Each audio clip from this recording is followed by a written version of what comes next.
कि जो भूत सिद्ध वस्तु को बोध कराने वाला जो वेद भाग है, वेद ही नहीं है। कौन नहीं है? वेद ही नहीं है। सिद्ध वस्तु का कथन करने वाला जो वेद भाग है उसको वेद नहीं कहते, बल्कि किसको वेद कहते हैं? जो क्रिया परक हो, प्रवृत्ति वाला हो अथवा निवृत्ति वाला हो। प्रवृत्ति परक वेद भाग हो अथवा निवृत्ति परक वेद भाग हो, जिसमें विधि होती हो, ऐसे कर्मकांड परक जो वेद भाग, उसी को वेद कहते हैं। केवल वस्तु के स्वरूप को बोध कराने वाले वेद भाग को, वेद को वेद भाग, जो वेद भाग है केवल वस्तु को बोध कराने वाला, यानी उपनिषद कांड, उसको वेद भाग ही नहीं कहते, वेद है ही नहीं है, ऐसा प्रभाकर मानते हैं। तो सिद्धांति ने खंडन कर दिया है, ऐसी बात नहीं है। क्योंकि तो सिद्ध वस्तु का बोध कराने वाला, चाहे कर्मकांड परक वेद हो अथवा उपासना परक वेद हो अथवा ज्ञान परक वेद हो, वो वेद ही है। ऐसे कर्म कांड में भी कौन से शब्द आते हैं? सौम्य नैरेता। इसमें सोम शब्द सिद्ध वस्तु ही है। दद नैरेता, दधि सिद्ध वस्तु है। तो इतने इतने पद को तो आपने बेस्वीकार कर लिया, क्योंकि यहाँ पर भी सोमरस, सोमलता से निकला हुआ सोमरस, वो भी एक सिद्ध वस्तु है। दद नैरेता, तो दधि भी एक सिद्ध वस्तु है। इस प्रकार से यहाँ पर वेद भाग को स्वीकार कर लिया, आत्मा को बोध कराने वाले वेद भाग को वे स्वीकार नहीं कर रहे, तो ऐसे कैसे हो सकता है? आधी मुर्गी तो खाने के लिए रख लो, तो आधी मुर्गी पकाने के लिए रख लो।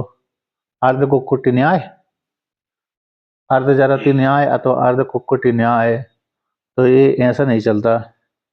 इसलिए उपनिषद के द्वारा जानने योग्य पुरुष जो परमात्मा है वो किसी का अंग आदि नहीं बनता, इस प्रकार से वर्णन किया।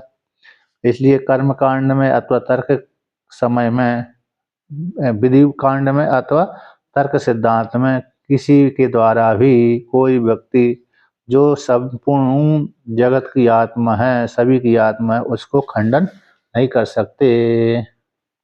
जो हम प्रत्यय का भी साक्षी है, अहंकार रूप जो चिदाभास का भी साक्षी है, अहंकार का भी साक्षी है, ऐसा जो संपूर्ण प्राणियों के हृदय रूप गुहा में निवास करता है, एक है कूटस्थ परमात्मा। उसको कि कोई वादी किसी प्रकार से किसी भी हेतु के माध्यम से खंडन नहीं कर सकता। क्यों? क्योंकि वे सभी की आत्मा है और प्रत्यक्ष आदि प्रमाणों के द्वारा उसकी उपलब्धि भी नहीं होती।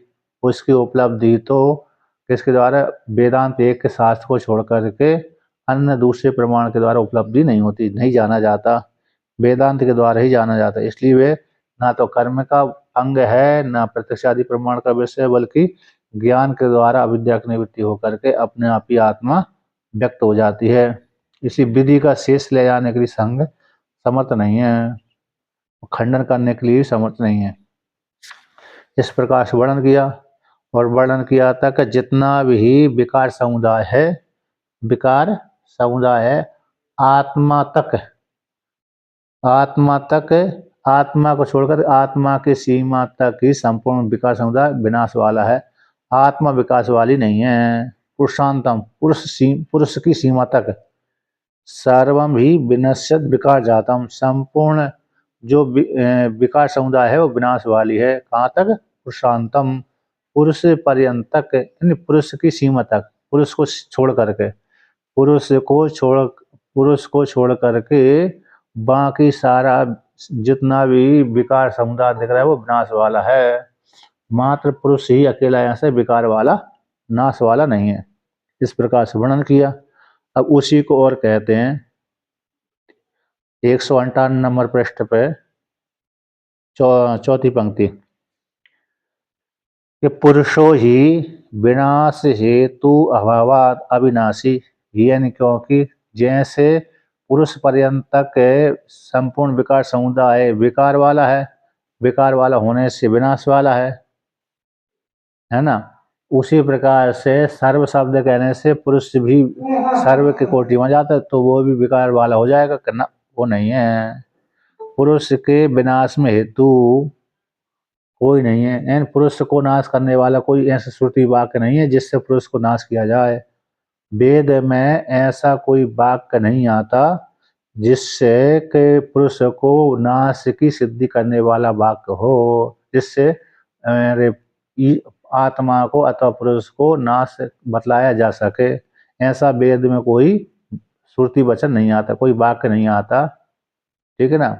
इसलिए विनाश के हेतु का अभाव है। विनाश का जो हेतु था, उत्पत्ति, आपत्ति, विकृति, संस्कृति, ये विनाश के हेतु कहलाते हैं, क्योंकि इनके उत्पन्न होते हैं, प्राप्त होते हैं, तो इस प्रकार से इनकी ये विनाश के हेतु कारण कहलाते हैं।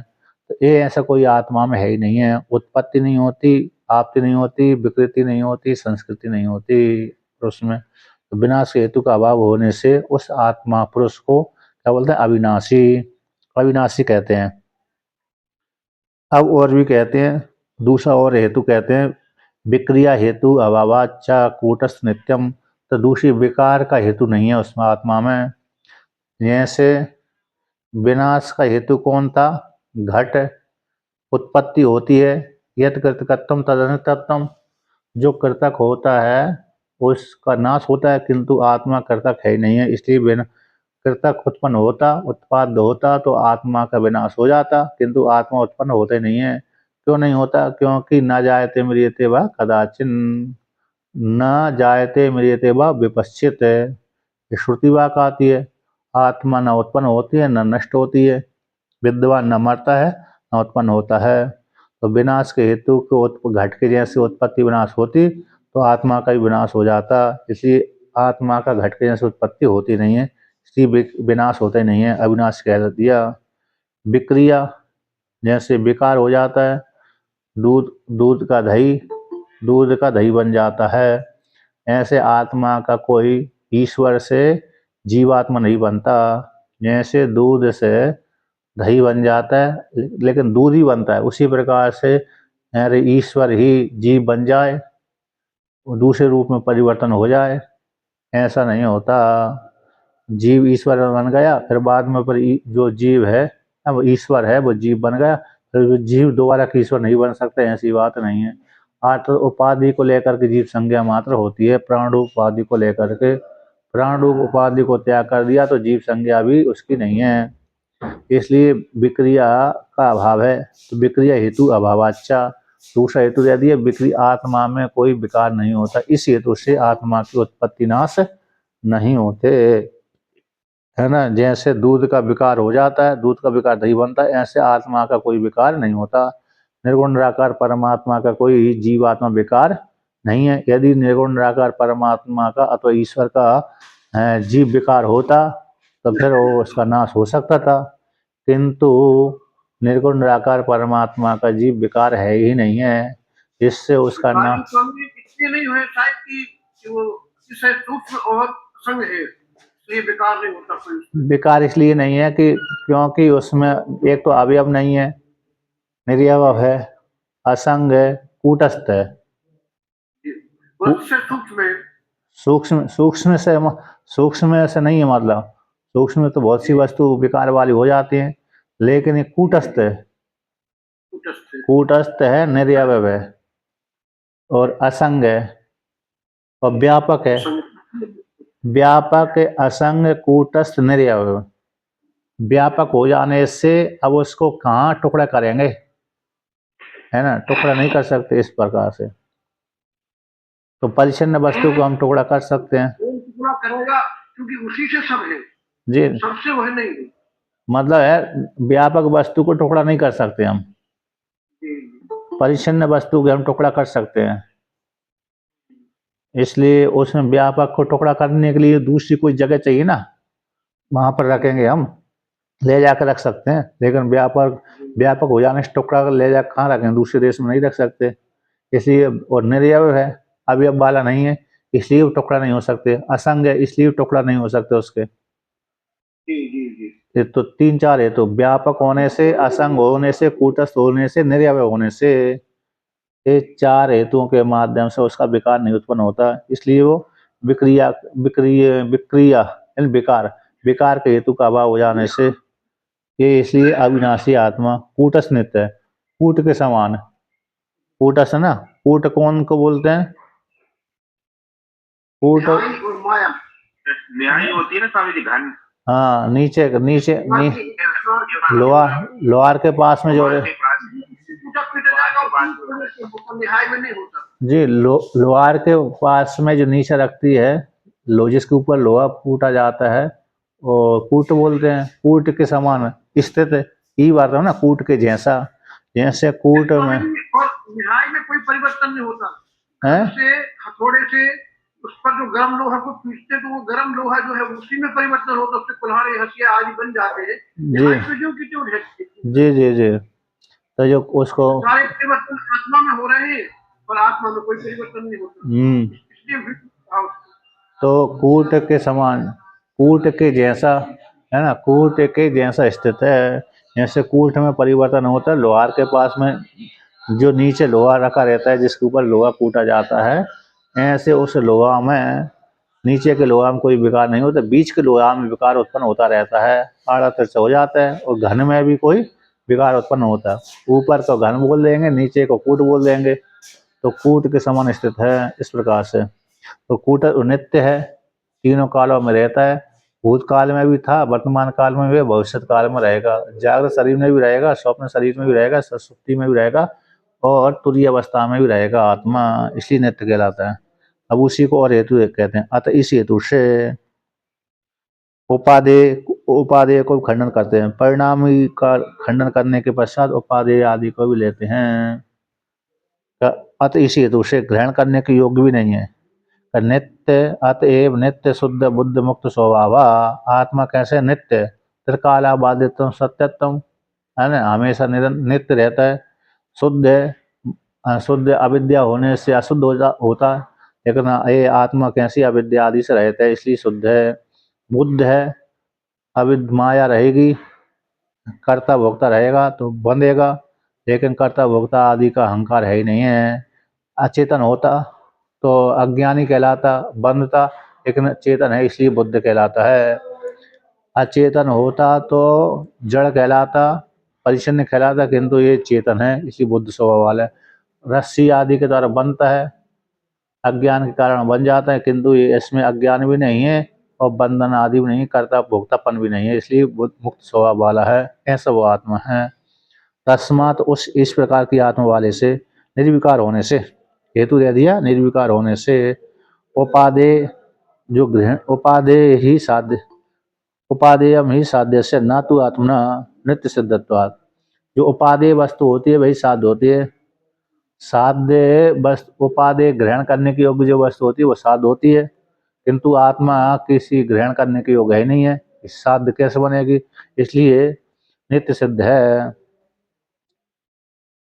साध्य जो वस्तु होती है वही उपादेय होते हैं, जो साध्य ग्रहण करने के योग्य जो वस्तु होती है ना, प्राप्त करने के योग्य जो वस्तु होती है वो ग्रहण करने के लिए चाहिए, उपादेय होती है, किंतु आत्मा उपादेय है नहीं है, ग्रहण करने के योग्य है ही नहीं है, क्योंकि स्वतः ही प्राप्त है। वो तो परिच्छिन्न वस्तु होती तो ग्रहण की जा सकती, किंतु परिच्छिन्न वस्तु है नहीं है, हमारा स्वरूप है। इतर वस्तु होती, आत्मा से इतर वस्तु होती तो हम उसको ग्रहण कर लेते, किंतु आत्मा अपने से भिन्न है ही नहीं है, आत्मा अपने से भिन्न है ही नहीं, इसलिए उसको ग्रहण कैसे करें। हम दूसरी वस्तु ग्रहण तभी कर सकते हैं अपने से भिन्न हो, अथवा आत्मा से उत्कृष्ट आदि हो। इस प्रकार से आत्मा साध्य नहीं है और इसी हेतु से वो ग्रहण करने की योग्य भी नहीं है, नित्य सिद्ध होने से, क्योंकि आत्मा नित्य सिद्धि है, स्वतः ही सिद्ध है। इसलिए आप कहते हैं पर प्राप्ति के लिए आत्मा है, दूसरे की प्राप्ति के लिए आत्मा ही हो जाए, इति इसको लेकर कहते हैं। दूसरे की प्राप्ति के लिए आत्मा, दूसरे की, जैसे कोई व्यक्ति है ना, अरे घर में पहले से घर में रहते हैं लोग, अब कोई बाहर से व्यक्ति मेहमान आदि आता है, मेहमान आदि तो उसको रखने के लिए घर वालों को निकाल देते हैं उस कमरे में से कि आज एक दो दिन के लिए आप बाहर दूसरे कमरे में चले जाइए, है ना, दूसरे कमरे में चले जाइए, तो त्याग देते हैं उस दूसरे वाले व्यक्ति को रोकने के लिए, तो परिवार वाले दूसरे दूसरे कमरे में चले जाते हैं। उसी प्रकार से ऐसी आत्मा कोई त्याग करने की योग्य नहीं है, उसको लेकर कहते हैं तस्मात् पुरुषात् न परम किंचित स काष्ठ स परागति, कहते हैं इसी हेतु से आत्मा नित्य शुद्ध बुद्ध मुक्त स्वभाव होने से, ग्रहण करने के योग्य न होने से, त्याग करने के योग्य न होने से, ऐसा जिस कारण से तस्मत उस हेतु से इस पुरुष से बढ़कर कोई किंचित किंचित मात्र भी काष्ठा नहीं है, सीमा गति भी नहीं है। इस पुरुष ही गति है, यही सीमा है, अंतिम सीमा। प्राप्त करने योग्य तो कौन है? आत्मा ही है। जानने योग्य है तो वो आत्मा ही है। आत्मा से तर और कोई जानने योग्य है ही नहीं है। आत्मा से तर कोई प्राप्त करने के योग्य है ही नहीं है। आत्मा ही संपूर्ण जीवों की आत्मा ही गति है। पुरुष से परे कुछ भी नहीं है। पुरुष से पर, पुरुषार्थ न परम किंचित, पुरुष से बढ़कर कोई दूसरा है नहीं है। सब पुरुष ही काष्ठा है, सब पुरुष ही गति है, सभी की सीमा यही है। सारे पुरुषार्थों की खान यही है, आत्मा। और सारे को जो भी प्राप्त करता है वो आत्मा को भी प्राप्त करता है। परागति यही है। तात्पर्य रूप से गति कौन है? ये पुरुष ही है। सबकी अवधि काष्ठ है ना, गति यानी परम पुरुषार्थ है। और काष्ठ शब्द का अवधि कह दिया, यही सीमा। अवधि यानी सीमा, काष्ठ यानी सीमा होती है, अवधि इस प्रकार से। अब पुनः और दूसरा उपनिषद कहते हैं, तम तु औपनिषदम पुरुषम पृच्छामि। हे साकल्य, मैं तुमसे उस उपनिषद यानी उपनिषदों के द्वारा जानने योग्य एक उपनिषद को छोड़ करके, एक उपनिषद प्रमाण को छोड़ करके किसी दूसरे प्रमाण से नहीं जाना जा सकता।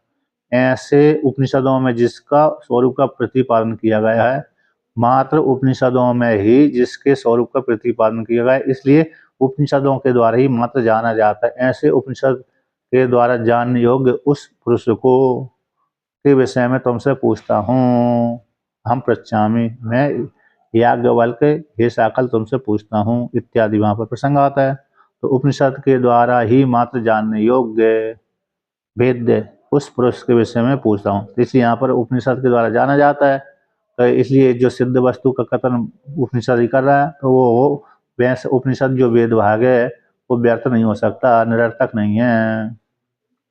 इति च औपनिषद औपनिषद औपनिषदत्व विशेषणम पुरुषस्य उपनिषत्सु प्राधान्येन प्रकाशमानत्वम उपपद्यते।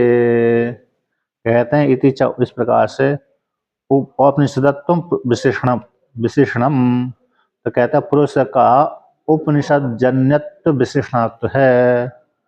क्यों, कहाँ पर विशेषण आया? औपनिषद, औपनिषदत्व है ना, औपनिषदत्व विशेषणम उपनिषद विशेषण है, पुरुष का उपनिषद विशेषण है। तो कहाँ पर आया पुरुष का उपनिषद विशेषण? तम तु औपनिषदम पुरुषम पृच्छामि। तो पुरुष का विशेषण कौन है? उपनिषद है। पुरुष प्रधान हो गए, अंगी हो गया, ये अंग बन गए। विशेषण हमेशा इतर का व्यावर्तन करते हैं। विशेषण किसका व्यावर्तन करते हैं? इतर वस्तु का व्यावर्तन करते हैं।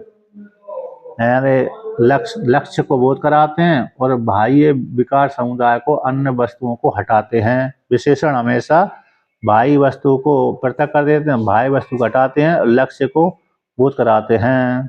इतर का व्यावर्तन करते हुए, लक्ष्य का बोध कराते हुए विशेषण अपने आप में चरितार्थ हो जाते हैं। इसलिए ये औपनिषदत्व विशेषण पुरुष का है। तो पुरुष का उपनिषदत्व विशेषण, तो उपनिषदों में ही प्रधान रूप से प्रकाशमानत्व उपपद्यते। तो प्रधान रूप से वो पुरुष कहाँ पर प्रकाशमान होता है? प्रकाशमान रूप से जाना जाता है उपनिषदों में। उपनिषदों में, इन उपनिषदों में ही मात्र परमात्मा जाना जाता है। प्रकाशमान प्रधान रूप से, प्रधानता रूप से उपनिषद पुरुष का ज्ञान कहाँ पर होता है? उपनिषदों में ही, है ना। तो जो स्मृतियों में पुरुष का ज्ञान होता है, तब वो भी उपनिषदों से भिन्न नहीं है। स्मृतियों में, पुराणों में जो पुरुष का ज्ञान होता है, वह भी उपनिषदों का ही एक अंग विशेष है। इसलिए जो बहुत से व्यक्ति पुराण को पढ़ करके ज्ञानी हो जाते हैं, बहुत से व्यक्ति स्मृति को पढ़कर ज्ञानी हो जाते हैं। तो मतलब जो स्मृति और पुराण आदि हैं, वह भी उपनिषद के ही एक अंग हैं, वेद के ही एक अंग हैं। इसलिए उपनिषद मात्र प्रमाण के द्वारा ही आत्मा जाना जाता है, दूसरे के द्वारा आत्मा प्रकाशित नहीं होता। तो दूसरे के द्वारा कौन, किसके द्वारा? कहते हैं प्रत्यक्ष प्रमाण के द्वारा, अनुमान प्रमाण के द्वारा, अनुपलब्धि आदि प्रमाणों के द्वारा, और दूसरे नैयायिक सांख्य आदि के सिद्धांतों के द्वारा आत्मा प्रकाशित नहीं होता, मात्र वेदांत सिद्धांत के अनुसार ही आत्मा जाना जाता है। इसलिए प्रधान रूप से यही वर्णन कर दिया। काष्ठा सभी की अवधि एवं इस प्रकार आत्मा किसी का शेष नहीं है। अबाध्य होने से, अपूर्व होने से वेदांतों में स्फुट भावात, वेदांतों में ही स्पष्ट रूप से उसका ज्ञान होता है। वेदांत एक वेद्यत्वम, वेदांत के द्वारा ही एकमात्र जाना जाता है।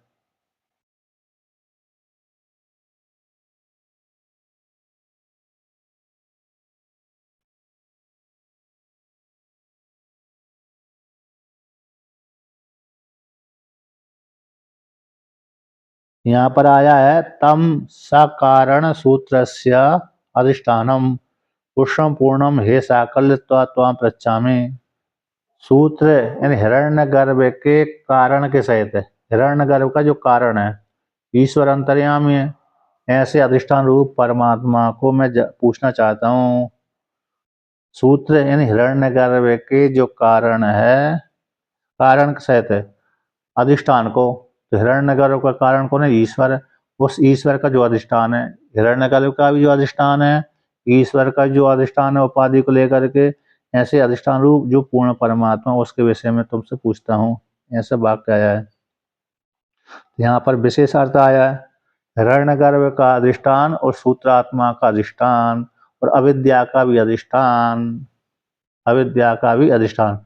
ऐसे अधिष्ठान रूप पुरुष के विषय में, उपनिषद वाले पुरुष के विषय में पूछना चाहता हूँ। क्या तुम उसको जानते हो? इस प्रकार से तो यहाँ पर वर्णन कर दिया कि इसके माध्यम से कि मात्र उपनिषदों के द्वारा ही मात्र जाना जाता है ना। कारण कार्य के सहित हिरण्यगर्भ कार्य कहलाता है और ईश्वर कारण कहलाता है। और माया के कारण हिरण्यगर्भ संज्ञा हो जाती है, माया कारण उसकी ईश्वर संज्ञा हो जाती है। इन सब का अधिष्ठान, ऐसे अधिष्ठान रूप परमात्मा को कार्य कारण के सहित, कार्य कारण के अधिष्ठान रूप परमात्मा को अथवा कार्य कारण के सहित अधिष्ठान रूप परमात्मा के विषय में जानना चाहता हूँ। इस प्रकार से तो उपनिषदों के माध्यम से वो प्रधान रूप से जाना जाता है। उपनिषदों के द्वारा ही प्रकाशमान होता है। अन्य कोई दूसरे आदि प्रमाण उस आत्मा को नहीं बता सकते। अब यहाँ पर निगमन करते हैं। क्या निगमन करते हैं कि यहाँ पर 195 नंबर पृष्ठ पे इन्होंने कहा था प्रभाकर जी ने कि जो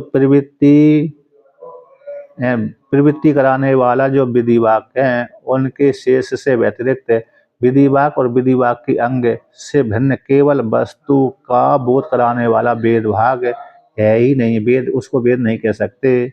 जो केवल प्रवृत्ति अथवा निवृत्ति कराए वेद है, उसी को वेद कहेंगे। उसके अंगों को वेद कहेंगे। जो प्रवृत्ति का बोध नहीं कराता अथवा निवृत्ति का बोध नहीं कराता, ऐसा मात्र सिद्ध वस्तु का बोध कराता है, ऐसे वेद भाग को वेद नहीं कह सकते। उसी को यहाँ पर खंडन करते हैं। अतः इसी दोष से भूत वस्तु परो वेद भागो नास्ति वचनम साहस मात्रम। कहते जो सिद्ध वस्तु का बोध कराने वाला, भूत सिद्ध हो गया ब्रह्म भूत सिद्ध वस्तु। भूत शब्द से अर्थ होता है सिद्ध वस्तु, जो उत्पन्न है, सामने रखी हुई है, चाहे वो उत्पन्न हुई हो चाहे उत्पन्न न हुई हो, चाहे उत्पन्न हुई हो चाहे उत्पन्न न हुई, लेकिन जो सामने दृश्य दिख रहा है वो भूत सिद्ध वस्तु है। ऐसी सिद्ध वस्तु यहाँ पर अरे कौन, घटपट आदि भी सिद्ध वस्तु होते हैं, लेकिन यहाँ पर तात्पर्य उस सिद्ध वस्तु कौन है? ब्रह्म। तो ब्रह्म भूत सिद्ध वस्तु है, किसी के द्वारा उत्पन्न आदि नहीं हुआ। तो ऐसे भूत सिद्ध वस्तु परक जो वेद भाग है वो वेद भाग है ही नहीं है, ऐसा आपका बोलना है सास मात्र है। कैसा है? सास मात्र बोल दिया, सास मात्र बोल दिया आपने, कह मात्र दिया, वास्तव में सिद्ध नहीं कर पाए।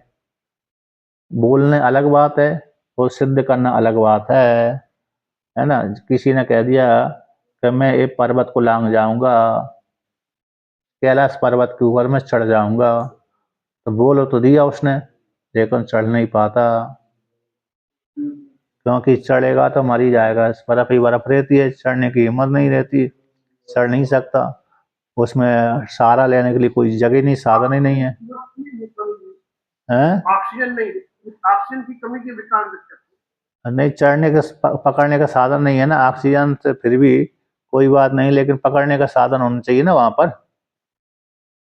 बर्फ ही तो बर्फ है पूरा, अब बर्फ में फिसल जाएंगे व्यक्ति, थोड़ी तलहटी में तो व्यक्ति चल सकता है, लेकिन जैसे ऊपर ऊपर चढ़ेगा तो वो एकदम इतना ढलान रहती है, ऐसी रहती है, ऊपर पकड़ने का कोई साधन नहीं है, तो फिर पकड़ने और ठंड के कारण सिकुड़ जाएगा, इसलिए वो पकड़ने का साधन ना होने से वो चढ़ ही नहीं पाता। तो बोल लेता मैं सुमेरु पर्वत के ऊपर चढ़ जाऊंगा, तो कैलाश मानसरोवर के ऊपर चला जाऊंगा, उस पर्वत के ऊपर चढ़ जाऊंगा। तो ये बोलने मात्र का है, सास मात्र, बोलने मात्र का वचन में सास कर लिया, लेकिन क्रिया में कुछ नहीं है। तो इसलिए यहाँ पर भी इन्होंने बोल मात्र दे दिया, खतर मात्र कर दिया कि जो सिद्ध वस्तु को बोध कराने वाला वेद विभाग है वो वेद है ही नहीं है, ये आपका वचन सास मात्र है, वास्तव में सिद्ध नहीं कर पाया आप, इस प्रकार से। तो प्रभाकर के जो मत था वो यहाँ पर आकर खंडन हो गया। अब यहाँ पर प्रभाकर, तो यहाँ पर पूर्व मीमांसा में एक वाक्य आया था, पूर्व मीमांसा के जो सावर स्वामी के द्वारा रचित भाष्य है पूर्व मीमांसा के ऊपर, उसको सावर भाष्य बोलते हैं। उन्होंने यहाँ पर वर्णन किया था कि यद्यपि शास्त्र तात्पर्य विदाम अनुक्रमणम, तो शास्त्र के तात्पर्य के जानने वाले का अनुक्रम देखा जाता है ना। शास्त्र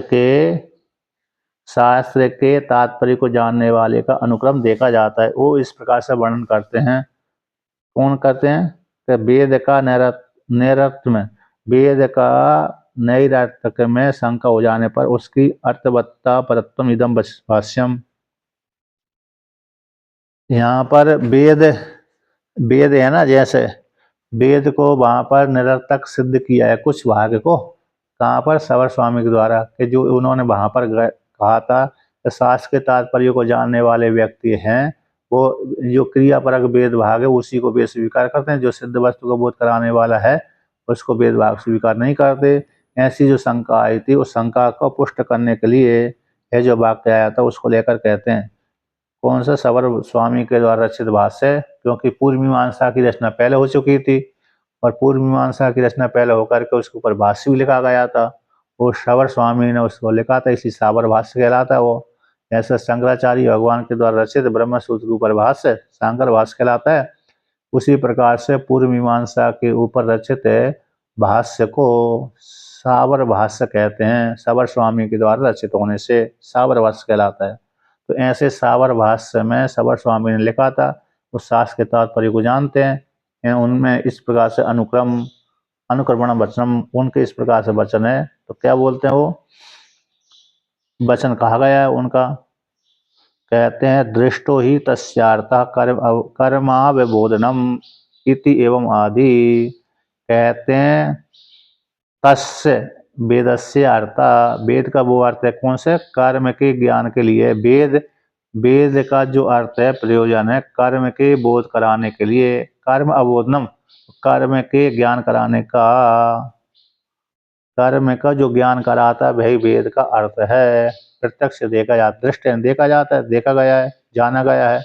तस् वेद का अर्थ क्या है, कर्म के अबोध कराने वाला है, दृष्ट है, प्रत्यक्ष है, ऐसा जो कहा गया था। तो ऐसा विचार प्रक्रम में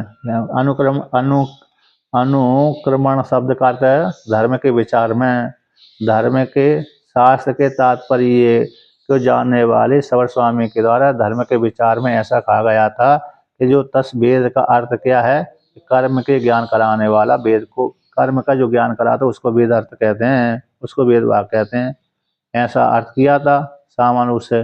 और जो सिद्ध वस्तु को बोध कराने वाला है उसका वेद अर्थ नहीं है, ऐसा वहाँ पर अर्थ निकलता है।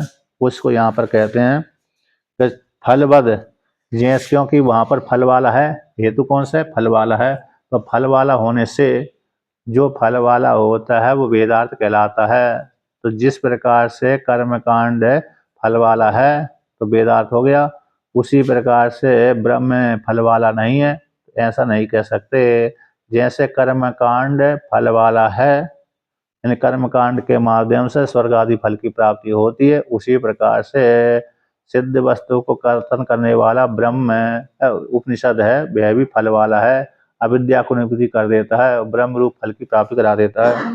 तो फलबद अर्थबोधनम इति वक्तव्य में फल वाले विषय का कथन करने में वक्तव्य में धर्म के विचार के प्रक्रम से कर्म अबोधनम उत्तम, तो कर्म का ज्ञान कराता है वेद।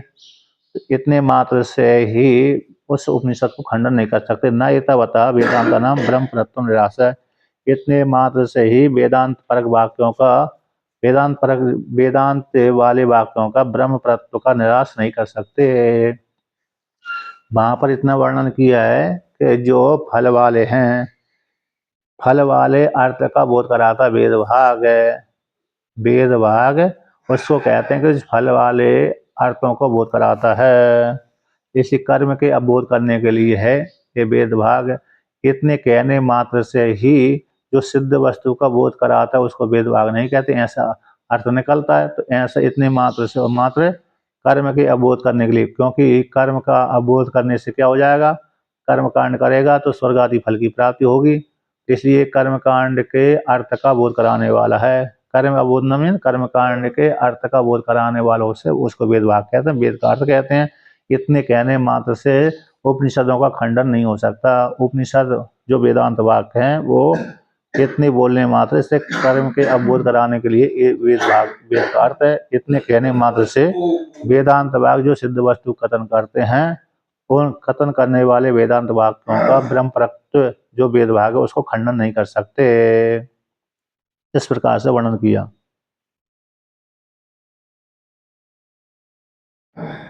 इसलिए यहाँ पर कहते हैं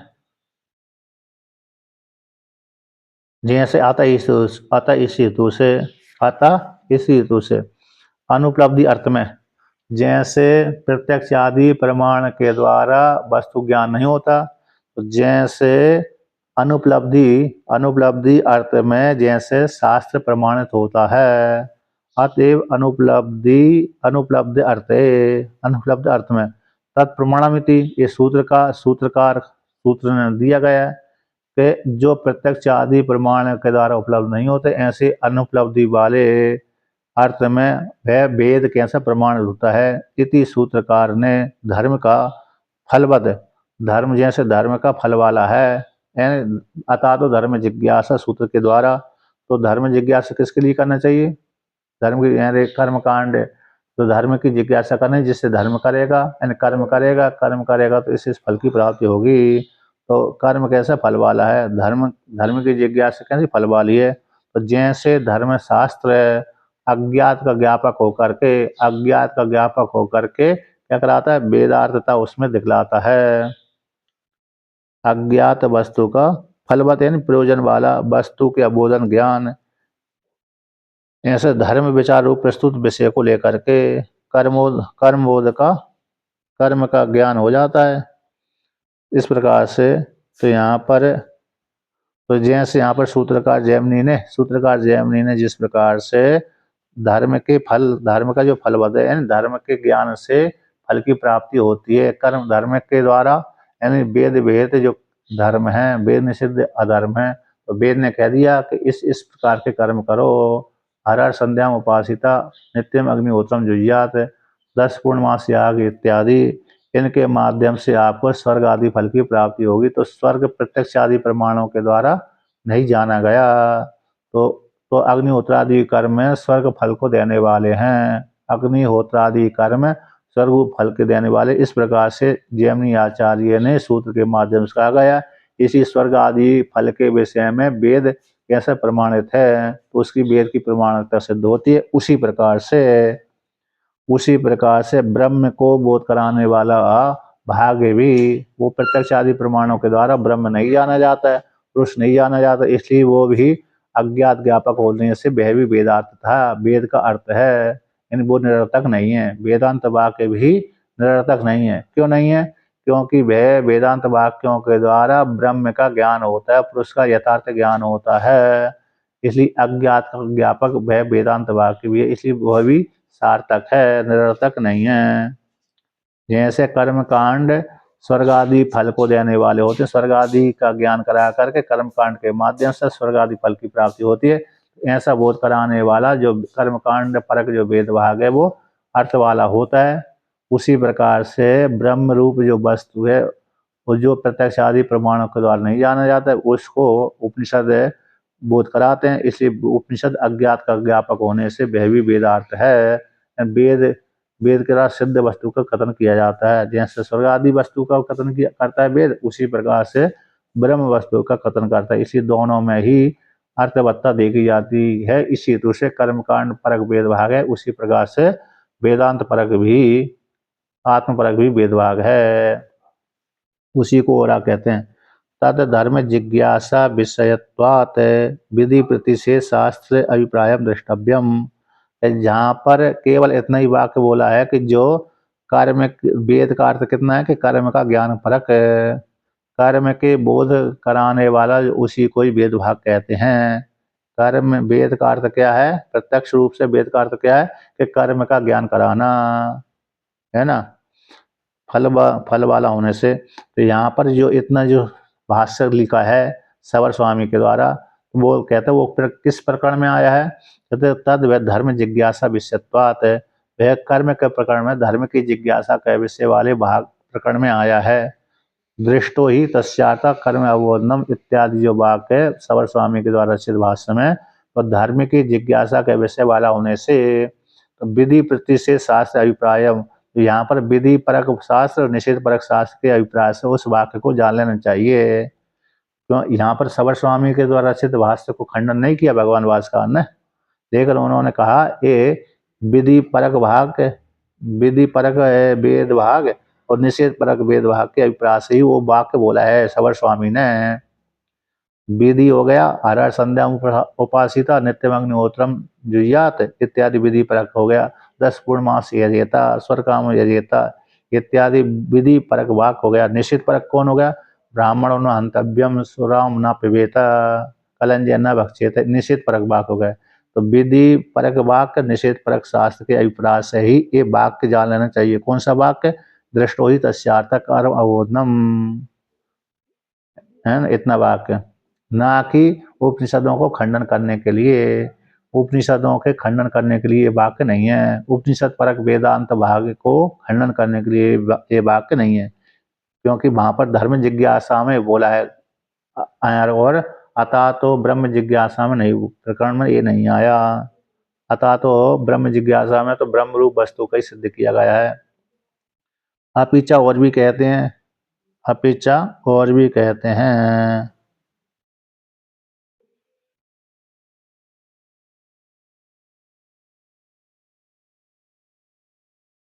यहाँ पर टीका में लिखा है कि निषेध शास्त्र का भी, जैसे विधि शास्त्र का है उसी प्रकार निषेध शास्त्र का भी निवृत्तिकारी परत्व है। इसलिए सूत्र और भाष्य, सूत्र हो गए जैमिनी आचार्य, भाष्य हो गए सवर स्वामी के द्वारा, सूत्र भाष्य के भाग से उत्पन्न कर्म कांड का कार्य परत्व के अभिप्राय से वहां पर बोला है सवर स्वामी ने।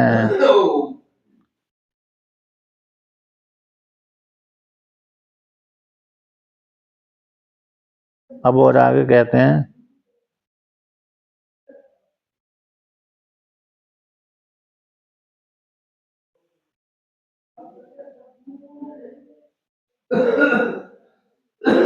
जैसे यहाँ पर पूर्व कांड में, यहाँ पूर्व कांड में जैसे सिद्ध वस्तु का बोध कराते हैं। पूर्व मीमांसा में जैसे दधि समाधि में प्रमाण है वेद है, यहाँ पर कैसे जानना चाहिए?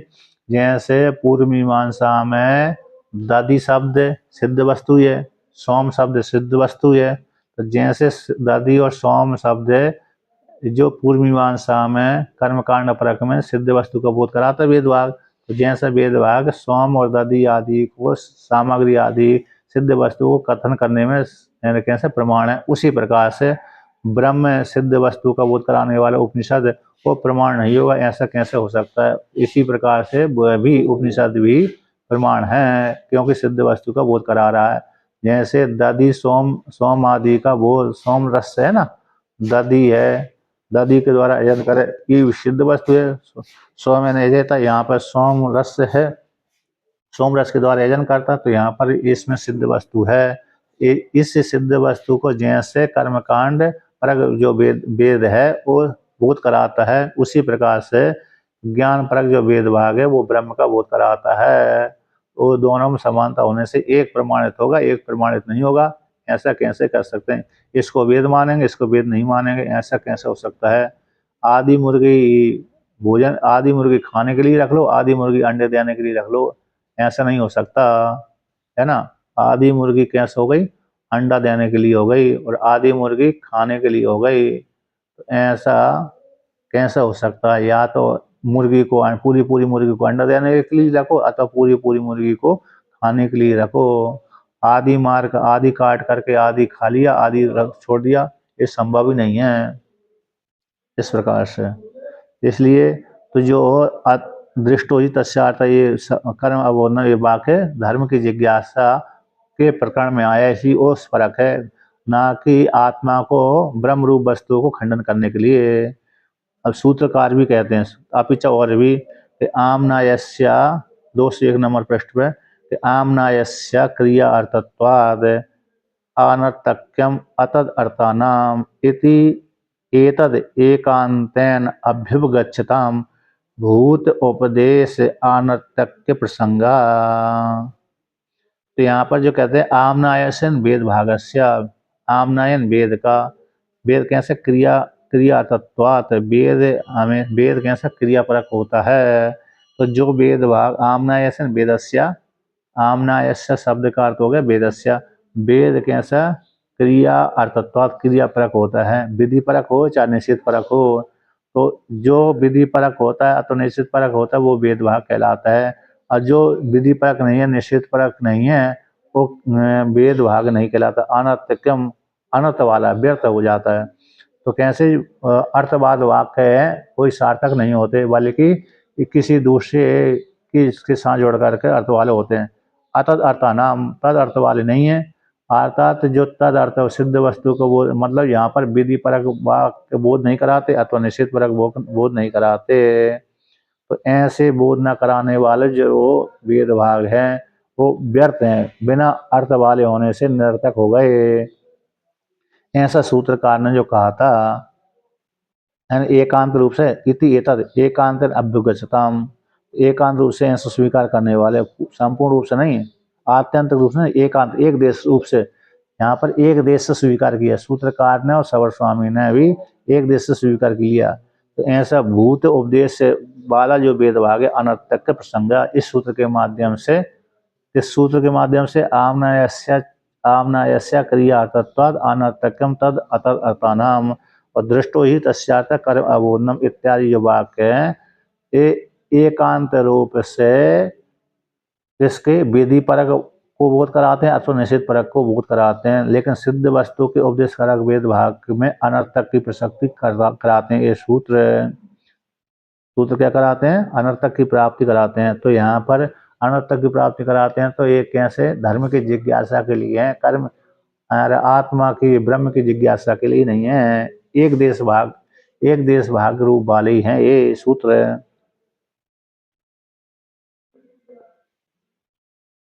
तो यहाँ पर कहते हैं, यहाँ पर टीका में आया है,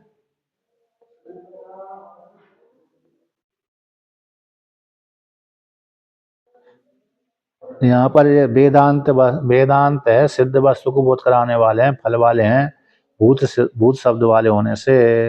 ऐसे दधि आदि शब्द भूत सिद्ध वस्तु वाले हैं, भूत शब्द वाले हैं, उसी प्रकार से वेदांत भी ब्रह्म रूप वस्तु का बोध कराने वाले हैं, ऐसा वर्णन किया था। तो उसको खंडन कर दिया, आमना ऐसे क्रिया तत्व अनर्थक्यम तद अर्थानाम, जो वेद भाग है क्रियापरक ही वेद भाग कहलाता है, जो तद अर्थ का बोध नहीं कराता, सिद्ध वस्तु फल वाले वस्तु का बोध नहीं कराता, तो व्यर्थ है। तो अक्रियार्थक शब्दों का, जो क्रियापरक नहीं है ऐसे शब्दों का अनर्थक है। जिसमें विधिलिंग तव्यत और अरे लोट लकार नहीं आता, ऐसे अक्रिय अर्थक वाले शब्दों का अनर्थक्यम अनर्थ है। तो अविधेय, क्योंकि अविधेय का अभाव है, विधेय का अभाव है, अविधेय का अभाव होने से। अब यहाँ पर विकल्प करते हैं, मतलब प्रश्न करते हैं कि जो अक्रिया अर्थ वाले शब्दों का अनर्थक्यम क्रियापरक शब्द नहीं है, जिसमें विधिलिंग तव्यत आदि प्रत्यय और लोट लकार नहीं आता, ऐसे अक्रिया अर्थक वाले शब्दों का अनर्थक अविधेय के अभाव को लेकर के अथवा फल के अभाव को लेकर के। तो आद्य को तो लेकर कहते हैं कि जो जिसमें क्रिया नहीं है, ऐसे क्रिया न होने से अनर्थक हो जाएंगे, क्योंकि अविधेय तो कहा जा रहा है ना, अविधेय तो कहा जा रहा है, लेकिन अनर्थक क्रिया न होने से अक्रियार्थक शब्दों का अनर्थक है अविधेय यानी कथन, अविधेय ने कथन आ गया, यानी उसका कोई ना कोई अर्थ है। अविधेय का अभाव कुछ न कुछ अर्थ है अथवा नहीं है, अथवा फल का अभाव। तो इस प्रकार से अनर्थक किसको लेकर अनर्थक है कि आमना एन भेदभाग है, क्रिया परक न होने से अर्थ वाले नहीं है, तद अर्थ वाले नहीं सिद्ध, कैसे विशेष प्रयोजन वाले न होने से अनर्थक हैं। ऐसे एकांत रूप से स्वीकार की गए यानी सूत्र और भाष्य को, ऐसे भूत का उपदेश परक वाक्यों का अनर्थक प्रसंग हो जाएगा। भूत उपदेश करने वाले जो वाक्य हैं उनका अनर्थक प्रसंग हो जाएगा इस सूत्र के माध्यम से, ऐसी प्राप्ति हो रही है। उसी को यहाँ पर वर्णन करते हैं। टीका में कहा गया, टीका में इति न्यायन, इस सूत्र के द्वारा एतद अविधेय रहितम, अविधेय इस प्रकार से अविधेय कोई ना कोई अर्थ के अभाव से रहित है, अतद अर्थ वाले नहीं है, अतद अर्थ वाले हैं, सिद्ध अर्थ को कथन करने वाले नहीं है, यानी कोई प्रयोजन वाले नहीं है। अतद अर्थ शब्द का तो प्रयोजन से रहित है, प्रयोजन से रहित वाले होने से तो वे व्यर्थ हो जाते हैं। तो यहाँ पर एतद अविधेय रहितम, किसी प्रयोजन से रहित होने के कारण, किसी विशेष अर्थ को बोध कराने वाले न होने के कारण, विधि के माध्यम से, न्याय के माध्यम से, विधि के माध्यम से किसी अर्थ को बोध नहीं कराते।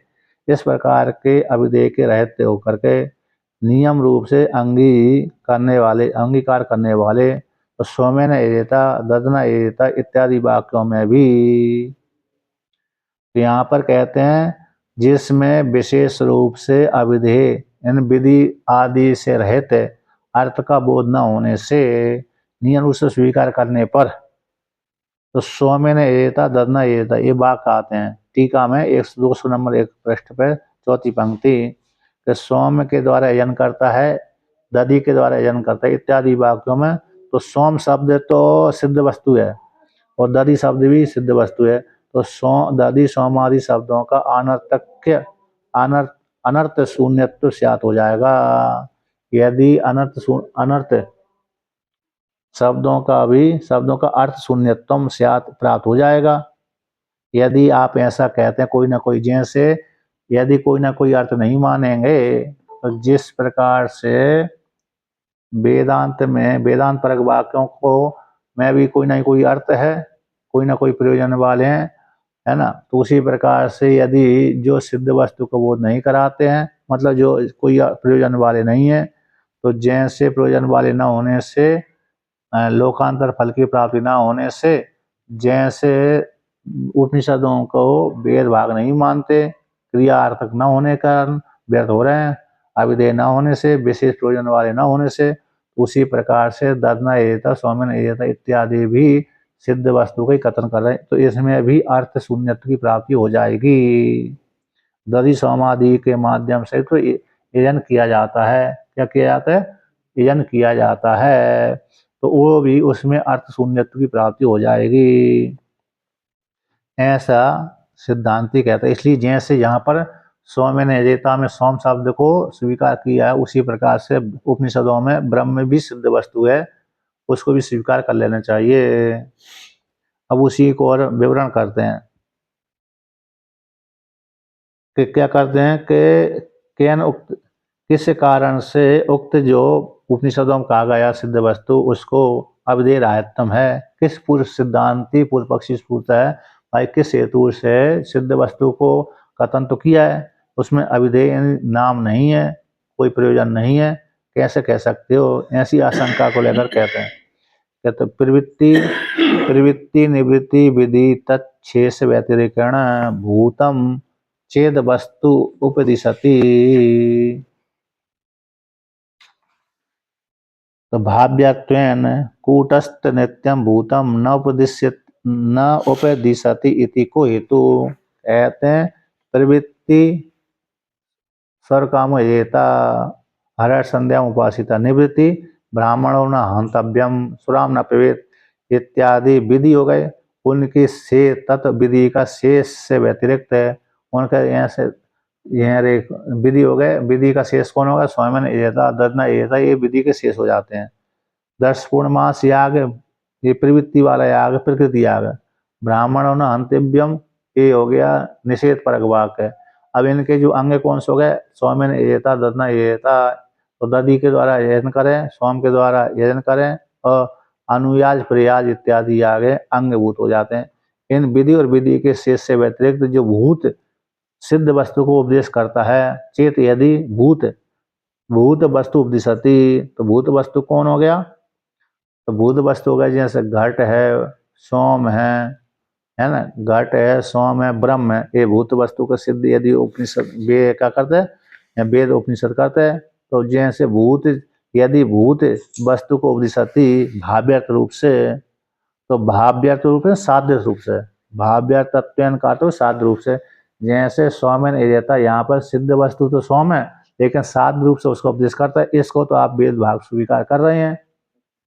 पूर्व पक्षी से सिद्धांति पूछता है प्रवृत्ति और निवृत्ति के, प्रवृत्ति विधि और निवृत्ति की विधि के और उसके शेष से यानी अंग से व्यतिरिक्त जो यदि भूत वस्तु का उपदेश करता है वेद भाग, जो भाव्यर्थ रूप से इन साध्य रूप से, भाव्यर्थ रूप से मतलब कार्य रूप से यानी साध्य रूप से यदि करता है तो वहां पर तो आप वेद भाग उसको स्वीकार कर रहे हैं। तो ददना एता सोमिन एता इत्यादि में दधि और सोम कैसे हैं? यानी कैसे हैं? ये भूत वस्तु हैं लेकिन सिद्ध हैं। भूत वस्तु होने पर भी साध्य के ये कर्म के प्रयोजन की सिद्धि करने वाले हैं। इस रूप से इसको वेद भाग रूप से स्वीकार कर रहे हैं। किंतु जो उपनिषद कांड है कूटस्थ नित्य सिद्ध, कूटस्थ नित्य ब्रह्म वस्तु जो भूत वस्तु को उपदेश करता है तो उसको वेद भाग स्वीकार नहीं करते। इसमें कोई हेतु, इसमें क्या कारण है? जैसे सोमेन एजता में सोम शब्द सिद्ध वस्तु का वेद उपदेश करता है तो उसको वेद भाग स्वीकार कर लेते हैं। तो वहां तो इतने भाग को तो वेद स्वीकार कर लिया, किंतु कूटस्थ भूत वस्तु को बोध कराने वाले उपनिषद को वेद भाग स्वीकार नहीं करते, है ना, उपदेश रूप नहीं मानते। उसमें हेतु क्या है, कारण क्या है? उसको शास्त्र में नहीं मान रहे। मात्र कर्म कांड उपासना परक कांड को आप शास्त्र मान रहे हो और ज्ञान कांड को आप शास्त्र नहीं मान रहे। इसमें कैसे हो सकता है? ऐसे कैसे कह सकते हो? यानी शास्त्र उपदेश करता है तो कूटस्थ नित्य सिद्ध वस्तु का उपदेश क्यों नहीं करेगा शास्त्र? मतलब जैसे शास्त्र सौम्य एता इत्यादि के माध्यम से कर्मकांड परक वेद भाग को आप शास्त्र मानते और अर्थ का बोध कराता है। कर्म कांड परक शास्त्र को शास्त्र मानते हैं, वो कर्म का बोध कराता है। कर्म का इस प्रकार से तुम कर्म करो, ये फल चाहिए तो ये कर्म करो, ये फल नहीं चाहिए तो ये कर्म मत करो। ये निषेध परक भाग से जैसे जैसे कर्म परक कर्म परक जो वेद भाग है वो ज्ञान कराता है। कर्म परक जो वेद भाग है ज्ञान कराता है, कर्म का बोध कराता है। भाई ऐसे कर्म करोगे तो ऐसा आपको फल की प्राप्ति हो जाएगी। तो जैसे कर्म का बोध कराने वाला वेद भाग कर्म का ज्ञान के माध्यम से वेद भाग कहलाता है, उसी प्रकार से उपनिषद भी ब्रह्म का बोध कराते हैं। उपनिषद भी ब्रह्म का बोध कराते हैं। तो उसको वेद बोध कराने के कारण उसको वेद रूप से स्वीकार नहीं करते और मात्र कर्म का बोध कराने वाले शास्त्र को ही वेद रूप से स्वीकार करते। उसमें हेतु क्या है? ठीक है ना। मतलब जो कर्म कांड का बोध कराने वाला वेद भाग है उसको तो आप वेद रूप से स्वीकार कर रहे हैं, क्योंकि इसमें विधि क्रिया विधि परक वाक्य है और निषेध परक वाक्य है। किंतु जो सिद्ध वस्तु का बोध करा रहा है उसको आप वेद स्वीकार नहीं कर रहे। इसमें हेतु कारण क्या है? क्योंकि कर्म कांड में भी तो दधि आदि का शब्द नाम आते हैं, वो भी तो सिद्ध वस्तु ही हैं, ठीक है ना। इसी को यहाँ पर वर्णन किया है 200 नंबर 1 पृष्ठ पे, उसको नीचे से तीसरी पंक्ति, कार्य से व्यतिरिक्त, कार्य से अतिरिक्त, कार्य अतिरिक्त कार्य से व्यतिरिक्त, भाव्यत रूप से, भाव्यत रूप से साध्य रूप से, इन कार्य के शेष रूप से। तो दधि आदि शब्दों का, दधि आदि शब्द है ना, सोम एता दधना ज्योति इत्यादि वाक्य में दधि शब्द आया, सोम शब्द इत्यादि शब्दों का भूत वस्तु है। तो इतने इसमें सिद्ध भूत वस्तु है, सिद्ध वस्तु, भूत वस्तु का अर्थ होगा सिद्ध वस्तु को यदि वेद स्वीकार करता है, कथन करता है कर्मकांड में, तभी तो सत्यादि शब्द भी, सत्यादि शब्द तो भूत शब्द हैं। सत्यादि शब्द का बोध कराने, सत्यादि सत्यम ज्ञानम अंतम ब्रह्म है, तो सत्यादि शब्द भी कूटस्थ परमात्मा को बोध कराते हैं, न व्यक्ति वेद भाग नहीं वर्णन कर सकता। इसमें हेतु क्या है? जैसे कार्य के अंग रूप से दधि आदि शब्द जो भूत वस्तु हैं उनको वेद कहता है, तो उनके ज्ञान भी होता है, अर्थ भी है और ज्ञान भी करता है, उससे उसको आप वेद भाग रूप से स्वीकार कर लेते हैं कि इसी को वेद कहेंगे, क्योंकि दधि के द्वारा हवन होता है, इसलिए सिद्ध वस्तु को बोध कराने वाला वेद भाग, दधि आदि का बोध कराने वाले वेद भाग को वेद भाग स्वीकार करते हैं यहाँ पे। किंतु सत्यादि शब्द कूटस्थ परमात्मा को बोध कराते हैं, वो उसके उपदेश को स्वीकार नहीं करते। इसमें क्या कारण है? उपदेश नहीं कर सकता, शास्त्र है, उपनिषद कांड जो शास्त्र है ब्रह्म वस्तु को बोध नहीं करा सकता, क्योंकि व्यर्थ है, उसमें क्रियापद नहीं आता है, विधि लिंग नहीं आता, इसलिए वो उसको वेद भाग स्वीकार नहीं कर सकते। इसमें हेतु क्या है? कि कूटस्थ परमात्मा का अक्रिय होने से उत अक्रिया अक्रिय शेषत्वाद्वैती प्रश्न, कि कूटस्थ परमात्मा का, जो कूटस्थ परमात्मा है उसका क्रिया अक्रियत्वात, अक्रिय होने से, है ना, अक्रिय होने से वो वेद भाग, अक्रिय होने से वो उसको वेद भाग वेद के द्वारा उपदेश नहीं किया जा सकता, अथवा क्रिया का अंग न होने से।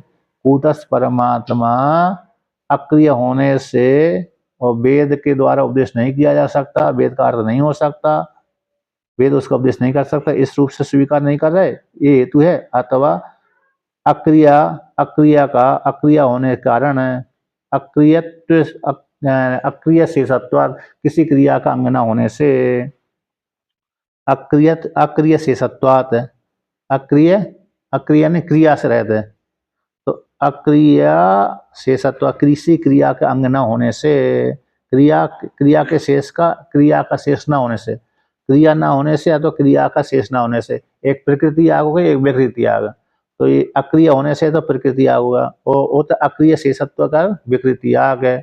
तो किसी क्रिया का अंग न होने से इसलिए ब्रह्म को स्वीकार नहीं कर रहे, अथवा सीधा सीधा क्रिया न होने से इसलिए ब्रह्म को स्वीकार नहीं कर रहे। सत्यादि शब्द कूटस्थ परमात्मा को नहीं बतला सकते, क्यों? इसमें हेतु क्या है कि कूटस्थ परमात्मा अक्रिय होने से इसलिए नहीं बतला सकते, अथवा किसी क्रिया का अंग न होने से इसलिए नहीं बतला सकते, इस प्रकार से। तो इसमें हेतु क्या है? इसमें हेतु क्या है? तो हेतु इस प्रकार से वर्णन किया, अर्थात कोई भी हेतु नहीं है। जैसे दधि आदि का बोध कराते हैं कर्मकांड, जैसे उसको कर्मकांड परक जो वेद भाग है, दधि आदि का बोध करा करके उपदेश किया जाता है, कर्म का बोध कराते हैं, जैसे वेद कर्मकांड परक भाग उसको वेदार्थ कहते हैं, उसी प्रकार से ब्रह्म वस्तु का भी बोध कराते हैं वेदार्थ है, वेद है ना, उपनिषद कांड भी ब्रह्म वस्तु का बोध कराते हैं, उसको भी वेदार्थ कहते हैं। जैसे पूर्व पूर्णिमा मतलब कर्मकांड परक वेद भाग है, उसी प्रकार से ज्ञान परक भी वेद भाग है। तो वेद तो समान है, एक धर्म का बोध कराता है, एक ज्ञान का ब्रह्म का बोध कराता है, इसलिए धर्म और ज्ञान वाला दोनों ही वेद भाग है। उपनिषदों के माध्यम से तो मात्र सिद्ध वस्तु का बोध कराता है, और दोनों का फल अलग अलग है, एक कर्म कांड के माध्यम से स्वर्ग आदि फल को देता है, एक ज्ञान के द्वारा अविद्या की निवृत्ति करके ब्रह्म रूप फल को देता है। ये क्या करता है, ब्रह्म ज्ञान के माध्यम से अविद्या की निवृत्ति करके ब्रह्म रूप फल को बोध करा देता है, दे देता है, तो बोध करा देता है। और जो पूर्व कांड वाला यानी कर्म कांड परक जो वेद भाग है वो कर्म के माध्यम से स्वर्ग आदि फल को देता है। इस प्रकार से तो दोनों ही वेद भाग है, एक को वेद भाग स्वीकार करेंगे, एक को नहीं स्वीकार करेंगे, ये ठीक नहीं है। इस प्रकार से वर्णन कर दिया। ठीक है ना। आगे का प्रसंग फिर कल कहते हैं।